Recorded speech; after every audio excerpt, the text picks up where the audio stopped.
حضرت زکریا علیہ السلام کا تعلق حضرت سلیمان علیہ السلام اور حضرت داؤد علیہ السلام کی نسل سے تھا۔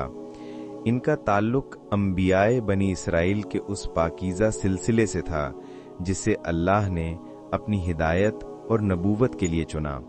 وہ اپنے زمانے میں بیت المقدس کے امام اور سردار تھے۔ ان کی شادی حضرت مریم علیہ السلام کی خالہ سے ہوئی تھی۔ اس طرح انہیں مریم کی کفالت کا بھی موقع ملا۔ اللہ تعالیٰ نے زکریا علیہ السلام کو بنی اسرائیل کی ہدایت کے لیے نبی بنا کر بھیجا۔ وہ لوگوں کو توحید کی دعوت دیتے، گمراہ رواجوں اور بگڑے ہوئے مذہبی رہنماؤں کو سمجھاتے اور شریعت موسیٰ علیہ السلام پر عمل کرنے کی طرف بلاتے۔ ان کا بڑا منصب بیت المقدس کا متولی ہونا تھا۔ وہ وہاں کے محراب میں عبادت کرتے اور بنی اسرائیل کو تعلیم دیتے۔ قرآن مجید میں سورت آل عمران میں ذکر ہے کہ جب حضرت مریم چھوٹی تھیں تو ان کی والدہ نے انہیں اللہ کی خدمت کے لیے وقف کر دیا۔ بیت المقدس کے بزرگوں میں یہ سوال ہوا کہ مریم کی کفالت کون کرے گا؟ سب نے چاہا کہ یہ سعادت انہیں ملے، مگر اللہ نے زکریا علیہ السلام کو اس کا حقدار بنایا۔ زکریا علیہ السلام نے مریم کو محراب میں جگہ دی اور وہ خود ان کی نگرانی کرتے۔ حیرت کی بات یہ تھی کہ جب زکریا علیہ السلام محراب میں جاتے تو مریم کے پاس بے موسم کے پھل پاتے۔ پوچھتے، اے مریم، یہ کہاں سے آیا؟ تو وہ جواب دیتی، یہ اللہ کی طرف سے ہے، اللہ جسے چاہے بے حساب رزق دیتا ہے۔ یہ واقعہ زکریا علیہ السلام کے دل میں امید کی روشنی جگاتا کہ اللہ ناممکن کو بھی ممکن کر سکتا ہے۔ میں آتا ہے کہ وہ 100 سال سے بھی اوپر کے تھے اور ان کی بیوی بانجھ تھیں، لیکن جب انہوں نے مریم علیہ السلام کے پاس بے موسم کے رزق دیکھے تو ان کے دل میں یہ خواہش پیدا ہوئی کہ اللہ انہیں بھی ایک نیک اور صالح بیٹا عطا کرے جو دین کا وارث بنے اور بنی اسرائیل کی رہنمائی کرے۔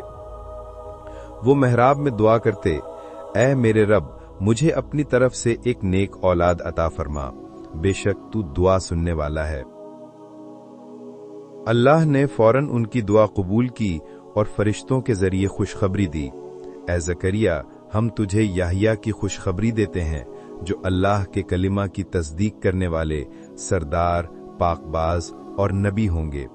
یہ سن کر حضرت زکریا نے عرض کیا کہ اے رب، میری بیوی بانجھ ہے اور میں بڑھاپے کو پہنچ چکا ہوں، میرے ہاں بیٹا کیسے ہوگا؟ اللہ نے فرمایا، یہ اللہ پر آسان ہے، جیسے اس نے تجھے پہلے کچھ نہیں سے پیدا کیا۔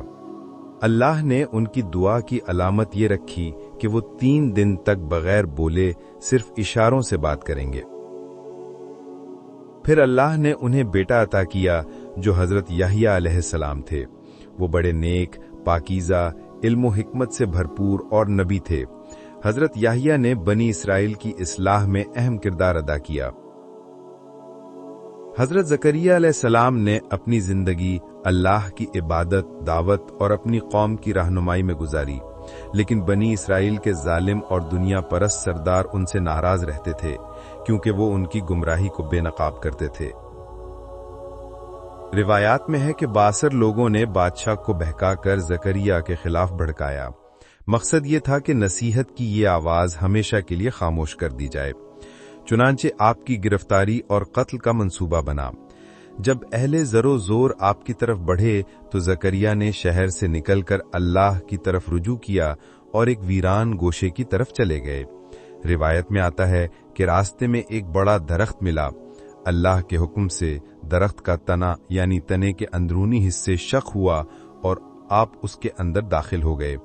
درخت آپ پر بند ہو گیا جیسے چھال نے اندر سے لپیٹ لیا ہو۔ شیطان نے ان تعقب کرنے والوں کو اشارہ دیا کہ اس درخت کے بیرونی حصے پر جو کپڑے کی باریک سی جھلک نظر آ رہی ہے وہ زکریا ہی کا دامن ہے۔ روایت میں ہے کہ کپڑے کا ایک چھوٹا سا کنارہ باہر رہ گیا تھا۔ انہوں نے درخت کے تنے پر آری رکھ کر چیرنا شروع کر دیا۔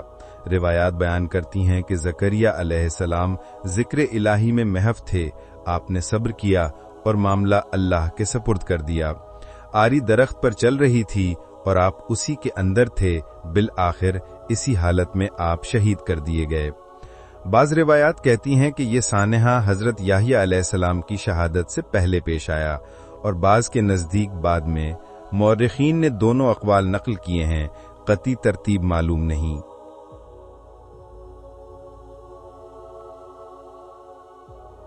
مزید ویڈیوز کے لیے ہمارے چینل کو سبسکرائب کریں اور ہماری ویڈیوز کو لائک کریں۔ آپ کا بہت بہت شکریہ۔